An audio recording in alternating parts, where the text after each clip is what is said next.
Welcome to Ethically Speaking. I'm your host, Obera Anekwe. Today we're going to be looking at the ethical issue of disability, accountability, and public harm. Again, disability, accountability, and public harm. Today's instance, we're looking at John Davison. John Davison was a audience member at the BAFTA Awards, which was held several weeks ago. And the BAFTA Awards are like our Academy Awards here in the United States. At the awards ceremony, John Davison was experiencing tics as part of Tourette's syndrome. Tourette's syndrome is basically a syndrome where a person involuntarily has tics or involuntary movements. It may be facial expressions and even words that are said that are offensive to other people. They don't mean to say those things and they don't mean to experience those involuntary movements. It happens without their conscious will.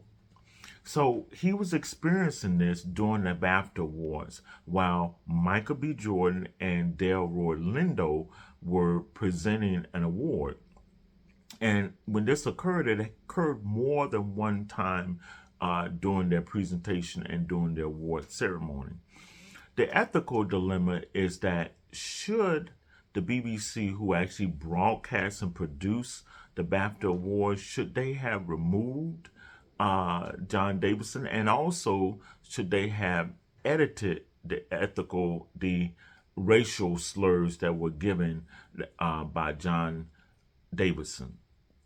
In this instance, I think that they should have at least edited what he said, and also they should have removed him from the audience as soon as it happened. So why would you do this? Well, in bioethics, we look at public harm, public good, but also reducing the harm done to a person. How would you reduce harm? And how would you do this, especially when it affects the broader public? So reducing public harm, there's several ways that you would do this. First, you would relocate the audience member. You would remove them from the audience when this actually occurred. That would have been the first thing they should have done. But even before that, they could have given a warning to the audience before the award ceremony even began and told them that anything that is done to harm the public or perceived to have harmed the public, that person would be removed, and also warn the audience that a person who has Tourette's syndrome may be experiencing the syndrome during the awards ceremony. So they could have warned the audience also.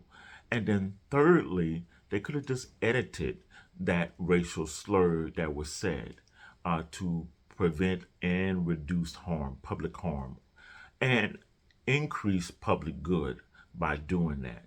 So they would have gained more trust from the audience by doing something that was good towards the public. So these are ways that we look at bioethics and how it can affect the public media, for example, when we deal with mass media and mass communication. So tell me your points of view in your comments section. Give us your comments and your views and your opinions of how you feel about this particular incident that happened at the BAFTA Awards. Now, we'll look at issues like this in bioethics when we have our summer course this summer. So if you're interested in this, please feel free to contact me at ethicallyspeaking.net on our website, or just email me at teachingbioethics2026@gmail.com. So we'll look forward to seeing you next time on our next broadcast of Ethically Speaking.